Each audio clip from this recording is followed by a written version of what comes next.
నమస్తే.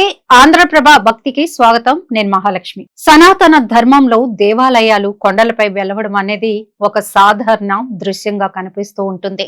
తిరుపతిలో శ్రీ వెంకటేశ్వర స్వామి, సింహాచలంలో శ్రీ వరాహ లక్ష్మీ నరసింహస్వామి, అన్నవరంలో శ్రీ వీర వెంకట సత్యనారాయణ స్వామి, ఇంకా శబరిమల, యాదాద్రి ఆలయాలు కొండలపైనే ఉన్నాయి. ఇవి మాత్రమే కాదు, ఇంకా ఎన్నో ఆలయాలు కొండలపైనే ఉంటాయి. అనేక భక్తి ఆధ్యాత్మిక కేంద్రాలు కొండల మీద ఉండటం వెనుక కారణం ఏంటనే ప్రశ్న తరచుగా తలెత్తుతూ ఉంటుంది. దీనికి గల కారణాన్ని చూద్దాం.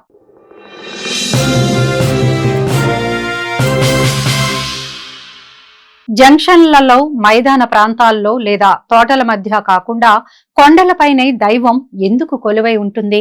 సాధారణంగా కొండ ఎక్కడం ఒక శ్రమతో కూడిన పని. పర్వతారోహకులు పైకి ఎక్కుతున్న కొలది ఆక్సిజన్ స్థాయిలు తగ్గిపోవడం, శరీరంపై బరువులు తగ్గించుకోవడం అవసరమని గమనిస్తారు. అధిక బరువులతో పర్వతారోహణ చేయడం ప్రాణాపాయానికి దారి తీయవచ్చు. ఈ భౌతిక ప్రయాణానికి ఒక లోతైన ఆధ్యాత్మిక సందేశం ఉంది. దేవుణ్ణి చేరుకోవాలంటే భక్తులు తమ భౌతిక బరువులను, అనవసరమైన బాధ్యతలను, లోక సంబంధమైన ఆకర్షణలను తగ్గించుకోవాలి అనేదే ఈ సందేశం. కొండ దేవాలయాల సందర్శన భక్తులకు భౌతికంగా, మానసికంగా ఒక సవాల్ను అందిస్తుంది. ఇది స్వచ్ఛమైన భక్తి, త్యాగం, ఆధ్యాత్మిక ఎదుగుదలకు ప్రతీక. భగవంతుని సన్నిధిని పొందడానికి మనిషి తనలోని అహంకారాన్ని, మోహాన్ని వదిలివేయాలని సూత్రాన్ని ఈ కొండ ఆలయాలు గుర్తు చేస్తాయి. సనాతన ధర్మం బోధించే ఆధ్యాత్మిక మార్గంలో తేలికైన మనసుతో, నిర్మలమైన హృదయంతో దైవాన్ని చేరవచ్చని ఇది బోధిస్తుంది. అంతేకాదు, కొండలపై గాలి స్వచ్ఛంగా ఉంటుంది.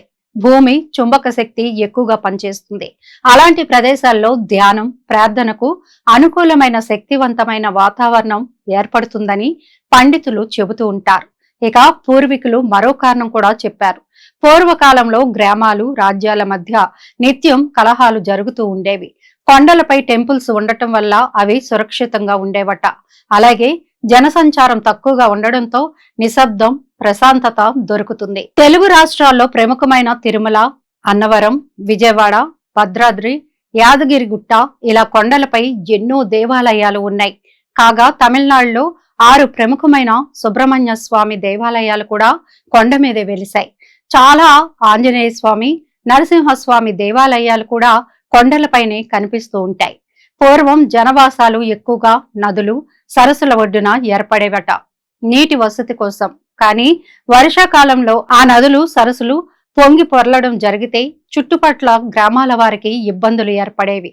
ఆ ఇబ్బందుల నుండి రక్షణ కోసం దగ్గరలోని కొండ, గుట్టల మీద శాశ్వత నిర్మాణాలు చేసేవారు. అయితే సంవత్సరంలో 2-3 నెలలు మాత్రమే వాటి అవసరం ఉండేది. మిగిలిన కాలంలో అవి నిరుపయోగమే కదా. వాడకుండా వాటిని వదిలిపెడితే అవి పాడయ్యే అవకాశం ఉంది. ఎప్పుడూ అలవాటు లేని వారు కేవలం విపత్కర పరిస్థితుల్లో మాత్రం ఆ కొండలు ఎక్కాలంటే ఆయాస పడిపోతారు. అందుచేత కొండలపై, గుట్టలపై నిర్మించిన ఆ అశాశ్వత నిర్మాణాలను దేవాలయాలుగా మారిస్తే వాటి ఆలనా పాలన చూసే బాధ్యత ఏర్పడుతుంది. ప్రజలు తరచూ దర్శనానికి కొండలెక్కే అలవాటులోనూ ఉంటారు. ఈ విధంగా కొండలపై దేవాలయాలు ఒక రకమైన సామూహిక, అంటే ఆపత్కాలీన శరణాశ్రయాలు అనుకోవచ్చు. అయితే దేశంలోని అన్ని దేవాలయాలు కొండలపైనే ఉన్నాయా అని చూస్తే లేవు. 12 జ్యోతిర్లింగాలు, శక్తిపీఠాలు ఇలా ఎన్నో ప్రముఖమైన దేవాలయాలను పరిశీలిస్తే వాటిలో కొన్ని మాత్రమే కొండపై ఉన్నాయి. ఎక్కువ కొండల మీద లేవు. ఎందుకంటే అపాయాలు ఎప్పుడు నీటి వల్లే రావాలని లేదు. అన్ని గ్రామాల్లోనూ కొండలు, గుట్టలు ఉండాలని లేదు.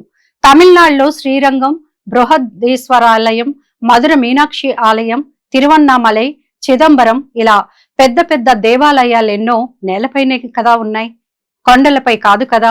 తమిళనాడులో పూర్వకాలంలో మహాప్రలయం అంటే సునామీ లాంటిది వచ్చినప్పుడు ఇలాంటి నేలపై ఉన్న దేవాలయాలే అక్కడి ప్రజలకు ఆశ్రమయ్యాయని చెబుతూ ఉంటారు.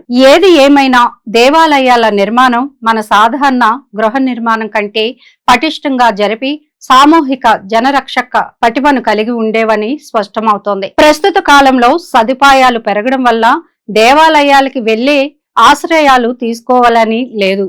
అనే భావన పెరగడం వల్ల దేవాలయాలను నాసిరకంగా నిర్మించడం పరిపాటిగా మారిపోయింది. దేవాలయం మాట అటు ఉంచి కనీసం దేవాలయానికి వెళ్లే మార్గం కూడా వర్షాలకు తట్టుకునేలా నిర్మించబడటం లేదు ఈ కాలంలో. ఇదిలా ఉండగా దేవుళ్ళు కొండలపైనే కొలువుదీరడం వెనుక ఆధ్యాత్మిక, భౌతిక, శాస్త్రీయ కారణాలు ఉన్నాయి. చూశారు కదా అండి, ఇలాంటి మంచి మంచి విశేషాలతో మీ ముందుకు వస్తూ ఉంటాం. చూస్తూనే ఉండండి ఆంధ్రప్రభ భక్తి.